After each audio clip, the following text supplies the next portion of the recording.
Hello बच्चों, कैसे हैं आप लोग। तो चलिए, हिंदी व्याकरण आज से स्टार्ट होता है, जो आपका competition 12th 11th 10th 9th 8th इस सब में काम देगा आपको। देख लीजिए एक बार सिलेबस। और आपका स्वागत है। चैनल का नाम बता देते हैं, शैलेश एजुकेशन पॉइंट। ठीक है, सब्सक्राइब कर दीजिएगा। समझिए हिंदी व्याकरण में क्या क्या आपको पढ़ना है, जो आपसे एक नंबर भी नहीं छूटेगा, कंपटीशन हो या देखिएगा इसका लेवल। आप वीडियो तक बने रहिए, अगर लेवल नहीं रहा तो आप छोड़ दीजिएगा चैनल। ठीक है, आपको भाषा के बारे में पढ़ना है, शब्द विचार, संज्ञा, सर्वनाम, विशेषण, क्रिया, उपसर्ग और प्रत्यय, वचन, लिंग, कारक, समास, संधि, पर्यायवाची शब्द, विलोम शब्द, मुहावरा और अनेक शब्दों के लिए एक शब्द। ये सब हम ही पढ़ाएंगे एकदम कॉन्सेप्ट से और ट्रिक से। एकदम मजा ना आएगा लो तक कहिए। चलो स्टार्ट कर रही हो। पहले स्टार्ट करते हैं भाषा। तो भाषा भाई कहते हैं केकरा, जैसे आप सुतर रहिए चाहे जगर रहिए, चाहे सपना में रहिए चाहे फिर कल्पना में रहिए, कुछ में रहिए, आपके दिमाग में कुछ ना कुछ चलित रहेगा, आपके मन में कुछ ना कुछ चलित रहेगा। और अपने मन के विचारों को जिस माध्यम से हम व्यक्त करते हैं, जिस माध्यम से, जैसे हमारे मन में कोई विचार चलित रहे, कोई भाव जाए, मन के चला कि कोई दिलवा तोड़ देखो तो आंसू उसूं निकल जाते, तो वो भाव है ना। तो एकदम समझा कि अपन मन में विचार चलित रहते, चाहे भाव, कोई मार दो को दो चार फेट गुस्सा हो गल हूँ, घर से बात सुन हूँ तो एकदम दिल टूट गलो। तो वह विचार भाव जौन माध्यम से प्रकट कर हूँ। तो सबसे पहले देखूं, बच्चा जन्म ले तो क्या क्या करा है, मैंने बोला है यदि रोवा है जी, समझ लो। तो सबसे पहले भाषा के प्रारंभिक रूप कौन सी है, प्रारंभिक रूप मतलब कि सबसे भाषा के सबसे प्रारंभिक रूप कौची है, मौखिक। मैंने कोई भी सबसे पहले कौची करता है, बोलता है। समझ में आया। अगर पूछेगा कि भाषा का सबसे प्रारंभिक रूप कौची है, तो कौन माध्यम है, मौखिक, यानी सबसे पहले बोलता है। लिखित, लिखित माने आपके अगर हम लिख के दे दिए तो कौची होता है, परमानेंट, फिक्स हो गया, माने अस्थाई। ये भाषा के अस्थाई रूप है, सॉरी, अस्थाई। ये भाषा की कौची है, अस्थाई रूप, एकदम माने कि अस्थाई हो गया, ये बदलेगा नहीं। एक होता है सांकेतिक। सांकेतिक कौची होता है, जैसे आप रोड पर जा रहे हैं, रोड पर जाते हैं, डायरेक्शन रहता है ना, दाएं मुड़े बाएं मुड़े, चाहे कोई के आंख मार दिए, तो ये कौची है, संकेत है। समझना या संकेत कैसे, क्लास में है, आपको कोई दोस्त यार है, कहेगा चलो भाई ऐसे कर देते हैं ना, तो ये संकेत है, कुछ बोल रहा हूँ ना। तो सबसे टफ है भाषा का, ये सबसे टफ रूप है, मतलब कठिन रूप। कठिन रूप कैसे है भाई, कठिन रूप कैसे है। अच्छा, कठिन रूप ना है, आप गूंगे व्यक्ति से बात कर लीजिएगा, वो न सुनेगा न बोलेगा न लिखेगा, अनपढ़ है, तो ये सांकेतिक टफ नहीं हुआ। उससे बात कर लीजिएगा कि ऐसे है, नहीं बात करिएगा। तो भाषा के सबसे प्रारंभिक रूप कौची है, मौखिक। भाषा के सबसे अस्थायी रूप कौची है, लिखित।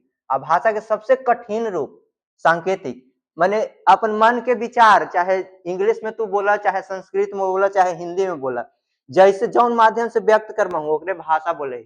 अभी यूएनओ के द्वारा 193 देश में सबसे ज्यादा कौन भाषा बोला जाता है, तो सबसे ज्यादा कौची बोला जाता है, अंग्रेजी।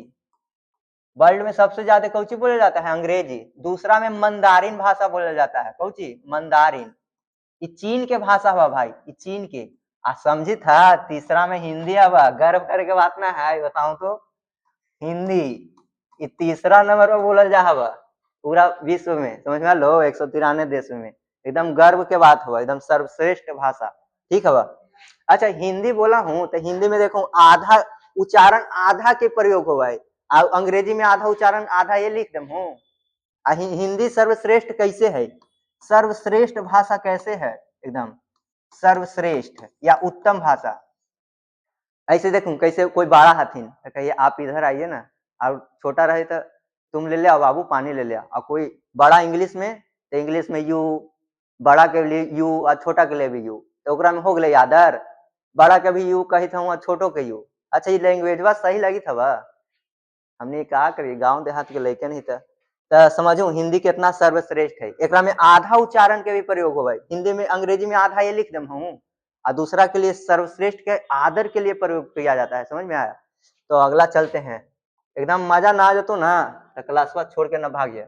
देखा, आ चैनल के सब्सक्राइब कर दिया और शेयर कर दे, ठीक है।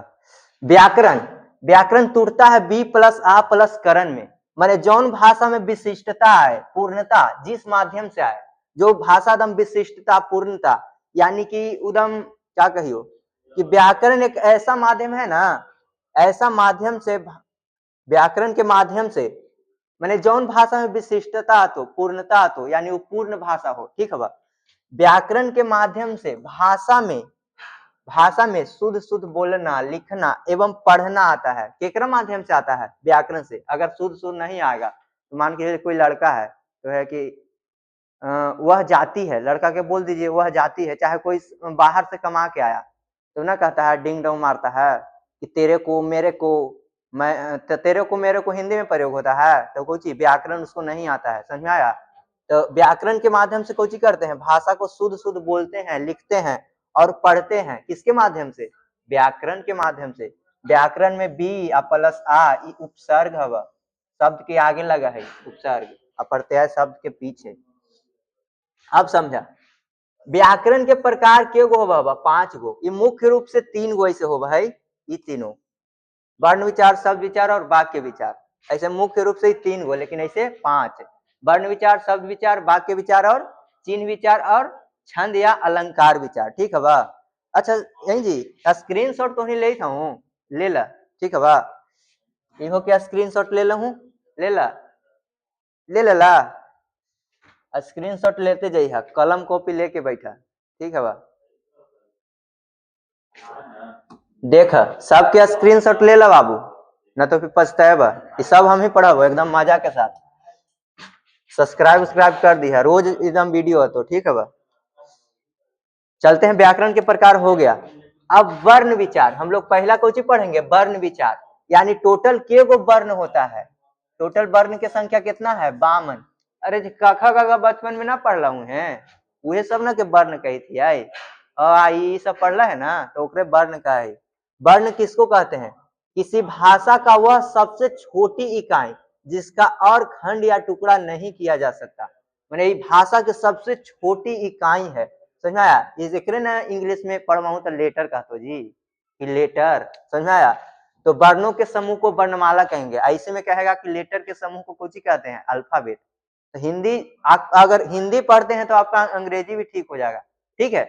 उसी प्रकार ग्रामर में उधर हवा तो इधर व्याकरण हो गए, हिंदी से आपका इंग्लिश ठीक होगा, समझ में आया। तो वर्ण के गो होता है? 52 गो। अब वर्ण केकरा कहते हैं? मैंने भाषा के सबसे छोटी इकाई होता है जिसका खंड या टुकड़ा नहीं होता है। जैसे मान के चलूं हम अ लिखित है, आ के तोड़ू तो तोड़ दमहू ना, क के तोड़ू तो क के टूट जाए, क जोड़ काहे कि व्यंजन ना है जी। तो समझ वर्ण कुछ होता है भाषा के सबसे छोटी इकाई जिसका और खंड या टुकड़ा नहीं किया जा सकता है। कुल संख्या कितना है? 52। आपको बताया जाएगा 52 कैसे मिल के बना। आप ही मत रटिए कि 52 होता है, आप ये समझिए कि 52 आखिर कैसे हुआ भाई। अगला चल रहा है भाषा के सबसे छोटी इकाई। ऑब्जेक्टिव में देखिए कैसे पूछता है कि भाषा के सबसे छोटी इकाई मौखिक, माने भाषा की सबसे छोटी मौखिक इकाई क्या है? मौखिक मतलब बोले, बोलते हैं तो सबसे छोटा वर्ड कोची निकलता है? ध्वनि। कोची निकलता है? ध्वनि। ध्वनि कैसे परिभाषा नहीं हो जाएगा कि ये भाषा के सबसे छोटी मौखिक इकाई है, ओकरा ध्वनि कहते हैं, समझ में आया। तो भाषा के सबसे छोटी मौखिक इकाई कोची है? ध्वनि। आप बोलिए तो सबसे पहले कोची निकलता है? ध्वनि निकलता है। कोई बच्चा जन्म लेता है कुछ निकलता है? ध्वनि निकलता है। अब समझिए भाषा की सबसे छोटी लिखित इकाई, भाषा की सबसे छोटी लिखित इकाई कौची है? वर्ण। आप कुछ लिख के कोई के दीजिए तो सबसे पहले क लिखिएगा ना जी, तो क ल म ये एगो शब्द हो गया, ये 3 गो कौची से मिला? वर्ण से। तो उसी प्रकार समझिए भाषा के सबसे छोटी लिखित इकाई कौची होता है? वर्ण। यानी वर्ण के यहाँ से भी परिभाषा हो जाएगा कि भाषा के सबसे छोटी लिखित इकाई है जिसका हम और खंड या टुकड़ा नहीं कर सकते हैं, ओकरे वर्ण कहेंगे। अगर आपका प्रश्न इस प्रकार ऑब्जेक्टिव पूछा कि भाषा के सबसे छोटी इकाई क्या है, लिखित नहीं पूछा, भाषा के सबसे छोटी इकाई किसे कहते हैं? तो वर्ण को। क्या कहते हैं? वर्ण को, ठीक है। अच्छा वर्ण के अर्थ होता है, ऐसे हम क लिख दिए, ख लिख दिए, एक कोई अर्थ निकल रहा है क से? नहीं। तो अर्थ के आधार पर भाषा के सबसे छोटी इकाई, अर्थ के आधार पर भाषा के सबसे छोटी इकाई केकरा कहते हैं? शब्द। जैसे क से हम कुछ ना समझे, लेकिन क ल म यानी समझ गए कि ये कोई वस्तु है, ठीक है, कोई वस्तु है, कोई नाम है, तो जेकरा अर्थ निकले भाई, तो जेकर अर्थ निकले ओकरा बोलते हैं कौची, भाषा की सबसे छोटी इकाई जेकर अर्थ निकले तो कौची बोलते हैं, शब्द। ठीक है, मैंने शब्द केकरा कहते हैं, दो या दो से अधिक वर्णों के सार्थक मेल, माने सही मेल होना चाहिए, ओकरे वर्ण शब्द कहते हैं। दो या दो से अधिक वर्णों के सार्थक मेल, सार्थक होना चाहिए भाई, अर्थ निकलना चाहिए। अगर मान के चलिए हम लिख दिए क अंग च, क अंग च से कुछ मतलब निकलता है नहीं, तो सार्थक हुआ नहीं हुआ, तो ये शब्द नहीं है, ये शब्द न है क अंग च, ये हम सार्थक लिख देते हैं कलम या किताब, तो ये सार्थक है, ये सार्थक है, तो ये सार्थक है तो सही शब्द है, ये शब्द न है। समझ में आया। अब पूछेगा कि भाव के आधार पर भाषा के सबसे छोटी इकाई कौन है, तो वाक्य, भाव के आधार पर, माने एगो वाक्य सेंटेंस लिखल रहता है तो ओकरा से कोई के भाव के पता चला है ना, चाहे उसे पूर्ण विचार के पता चलता है कि वो आदमी क्या कर रहा है, ओकर काम के पता चलता है, वाक्य से कोई के पता चलता है, प्रश्न से प्रश्न के पता चलता है, भाव के पता चलता है, कोई काम के पता चलता है, उसमें पता चल जाएगा कि वाक्य में वो कौची काम कर रहा है, उसका भाव क्या है।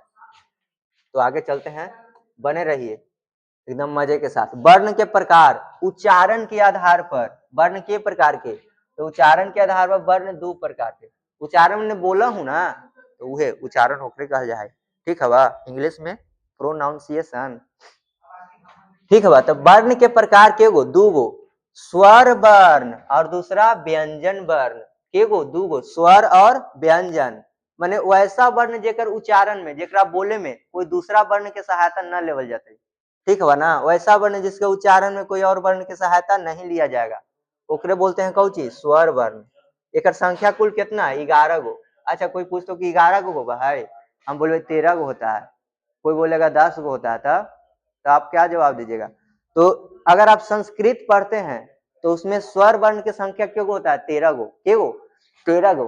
13 गो ओकरा में कैसे होता है कि ओकरा में दू गो जुड़ जाता है, ली और दीर्घ री। समझ में आया, थोड़ा सा समझाएंगे थोड़ा देर में, समझिए। एक कुल संख्या कितना होता है, 11 स्वर, स्वर स्वर की संख्या 11 गो। अच्छा एक याद कैसे करना हो, कोई स्वर्ग लोग पधार गेले, कोई मर गेले, ठीक है बा, कोई स्वर्ग लोग चल गेले, तो ओकर 11वां दिन के बाद 12वां दिन या 13वां दिन कुछ हो भोज हो भाई, तो स्वर मतलब समझिए ना कि कोई मर गेलो, तो 10वां दिन बाद मुंडन उंडन हो तो 11 गो के गो स्वर, मैंने 11 दिन बाद उसका भोज होगा तो खाने आइएगा। ठीक है, तो स्वर की संख्या के गो, 11 गो। कौन कौन, अ आ, अच्छा ई कौन पढ़ाऊं, हर्षई दीर्घई, हर्षऊ दीर्घऊ, री।